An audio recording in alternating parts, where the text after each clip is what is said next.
Live NFL trivia every Tuesday night on Twitch at 9 p.m. Eastern. Come show off your football knowledge and have a chance to win cash prizes. Check the link in the description to find out more. And now, on with our feature presentation. Legendary Dolphins quarterback Dan Marino threw 9,045 passes in his career across the regular season and the postseason. He's one of the greatest to ever do it, and I'd be here all day if I listed all of his accomplishments. I don't even know where I would start with the 9 Pro Bowls, the record-breaking 1984 season he had, and the 5 times he led the league in passing yards, just to name a few. But when you throw over 9,000 passes in your career, they can't all be winners. In fact, some of them can be really bad. And one throw was so bad and so stupid that it's probably the worst throw of his career. A minute 52 remaining. Buffalo is out of timeouts. They've got to get the ball back, so they have to defend here on 3rd down and 8. Hang on, let's back up just a bit before I show this play that made Don Shula the subject of lots of criticism over the coming days. It's September 10th, 1989, opening day of a brand new season. Miami is looking to rebound after a disastrous 1988 campaign, where they finished 6-10 and had double-digit losses for the first time since 1969, when they were still in the American Football League, and Don Shula wasn't even their head coach yet. Just about the only good thing that happened for the Dolphins in 1989 was the fact that Dan Marino did not get sacked. I made a video a long time ago about the time that Marino went over 700 consecutive pass attempts without a sack, if you want to check that out in the upper right corner. The bad news for Miami is that they had lost 4 straight to Buffalo, getting swept in the 1987 and 1988 season. The good news is that they haven't lost their home opener since 1975, when they lost 31-21 to the Oakland Raiders on Monday Night Football. The last time they lost their home opener, the Seahawks and Buccaneers didn't even exist yet, and the World Football League was still somewhat of a competitor. Which version of the Dolphins would show up here? The one that had struggled recently against Buffalo, or the one that looked like Superman in its home openers? Well, it seemed like it was going to be the latter. Troy Stratford scored a 1-yard touchdown in the second quarter to give the Dolphins the lead. Then, following a Pete Stoyanovich field goal, Miami led 10-3 at the half. If you want to learn more about Stoyanovich and the kick that saved his career, click the video in the upper right corner. After, Mark Logan blocked a punt for a touchdown, and Miami led the game 17-10. And following a Dan Marino touchdown pass to Andre Brown from 8 yards out, the Dolphins led 24-13 in the fourth quarter. Buffalo was getting the ball with 4 minutes left, down by 11 points. This one looked all but over. There's no way Miami can blow this lead, right? Sure enough, Buffalo mounts together a drive. They go down the field in 5 plays, and with just under 3 minutes to go, Jim Kelly found Flip Johnson in the end zone on a 26-yard touchdown pass. Miami is still in a good spot, but now they're only up 24-20. Remember that the 2-point conversion did not exist back then. Buffalo decides to kick it deep and trust its defense, which seems like a smart play as they have all their timeouts left. First down, and Miami runs it up the middle. It goes nowhere, and Buffalo uses their first timeout. Second down following a penalty, and Marino hits Pharrell Edmunds over the middle. First down for the Dolphins. Marv Levy calls the team's second timeout. Things look dire for Buffalo right now, but they still have a timeout and the 2-minute warning.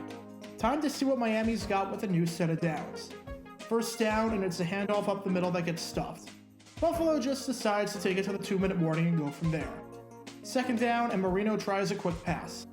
Buffalo reads it all the way to prevent any yardage, but the good news for Miami is that Buffalo has to use their last timeout. That brings us to right here. 3rd and 8. There's 1 minute and 52 seconds left in the ballgame. If you get a first down, the game is over. If you run the clock, you can take it down to about a minute before Buffalo gets it back. The only thing you can't do here is stop the clock or turn the ball over. Anything else, and that's fine. Just don't turn the ball over.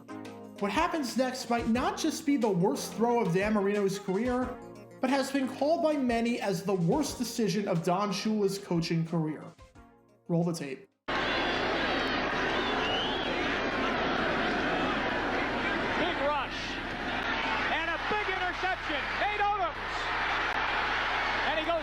The midfield stripe. You talk about big turnovers. Nate Odoms just came up with it. His second interception of the game, and that look tells it all. Hey, you live by the pass, it comes back to bite you. Marino had Jim Jensen wide open in the flat. He elected to go downfield, but Odoms beats the receiver across the formation. Take a look at it. Common number 58 going right up the gut. Marino had Jensen in the flat wide open. There's no possible way I'm about to defend what Miami did here, right? Especially since the Bills wound up winning this game on the final play, thanks in part to the short field. If you run the ball, you either get the first down and end the game, or you keep the clock running and force Buffalo to drive the length of the field with a minute left and no timeouts. Why are they throwing the ball? Don Shula called the loss heartbreaking, and he got crucified in the media for this call. I think this YouTube comment I found on the game sums up most people's thoughts on Miami's decision here. But amazingly enough, this call might not be as bad as you think. I'm about to defend Don Shula here for calling that pass on 3rd and 8, even though it ultimately wound up costing the Dolphins the win and maybe a potential playoff spot when all was said and done during that 1989 season. Don Shula's decision to call a pass there might not be as bad as you think. Welcome to In Defense Of. Let's dive right in.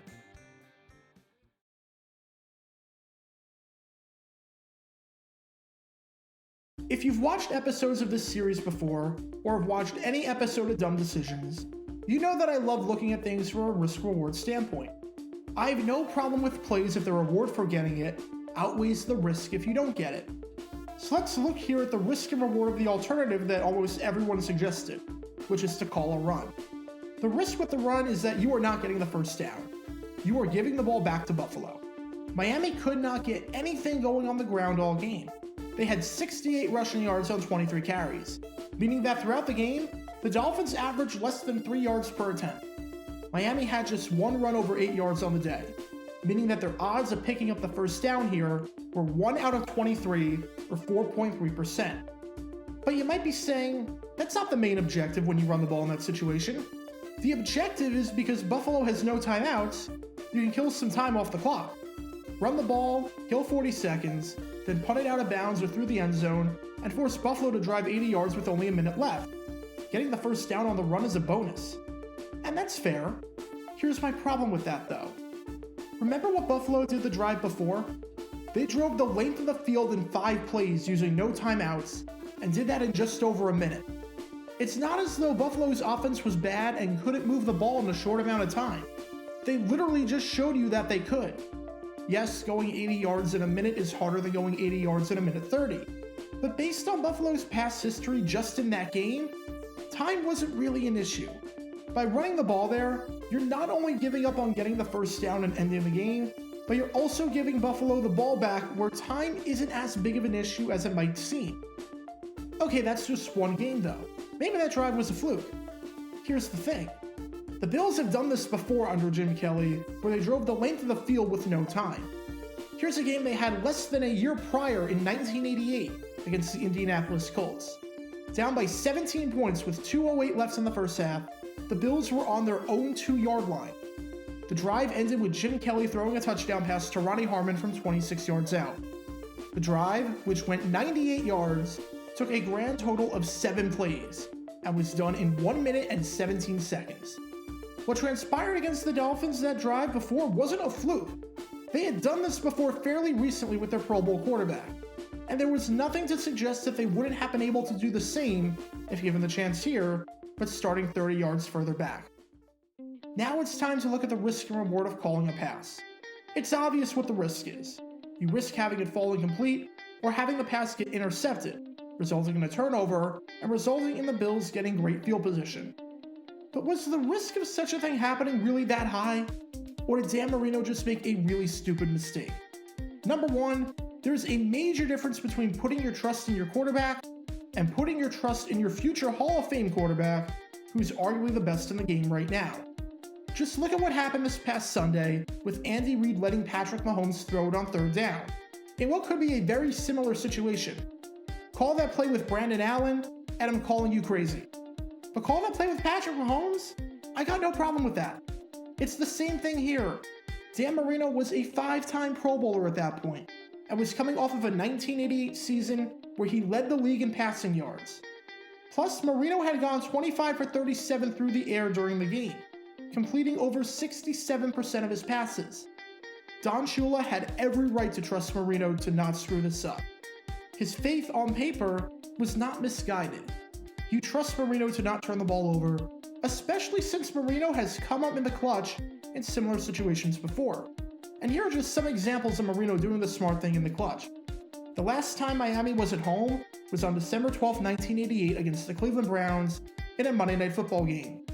With the game tied at 31 apiece and Miami getting the ball back with under a minute left, Don Shula easily could have decided to play it safe and just play for overtime. But he trusted Marino, and he let Marino sling it. The result? Marino led the game-winning touchdown drive, thanks in part to this throw to Fred Banks. Earlier in that season, on October 16th, the Dolphins were up 31-28 on the San Diego Chargers, with the Dolphins in field goal range inside the 2-minute warning. And Shula decides to let Marino throw the ball instead of just calling a bunch of runs up the gut. The result? They get a pass interference penalty out of it and wind up winning the game. And that was just situations from the previous season. There's plenty more where Shula had faith in Marino to not do something stupid, and it worked out. From the incredible finish on Sunday Night Football against Washington in 1987, to his overtime touchdown pass against the Rams in 1986. Number 2, the play call itself wasn't bad at all.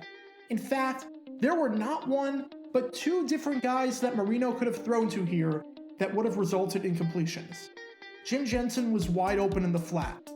And if you freeze it right here, you can see that Marino had Lorenzo Hampton wide open. He was running a slant over the middle, and nobody was on him. Marino throws this high percentage pass to Hampton, who he's even looking at, and it's a first down, and that's the ballgame. Now, you might be saying that I'm a bit of a hypocrite, because just last week, I criticized Dallas for their fake punt attempt with Cedric Wilson, even though there was apparently a guy wide open on the second read.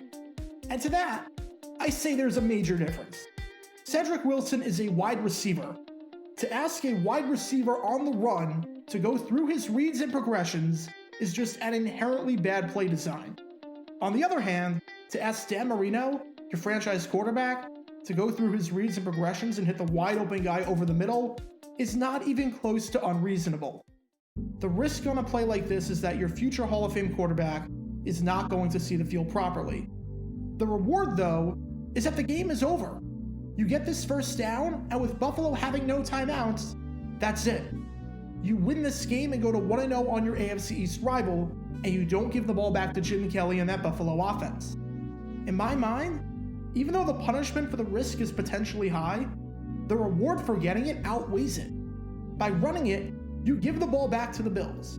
By passing it, you can win the game. And if you miss, the Bills just have a bit more time and a few less yards to work with. Seems worth it to me.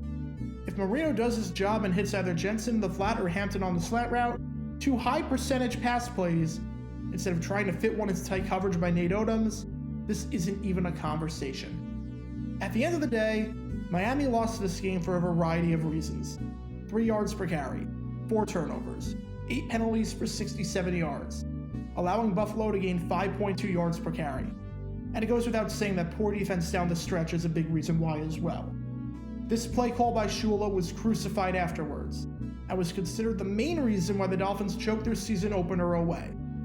But when you consider the fact that the reward outweighed the risk, the fact that the Bills had a history of driving down the length of the field in a short period of time, the fact that guys were wide open on the play, and the fact that the play revolved around the best in the game in Dan Marino, this is one decision you can definitely make a defense for.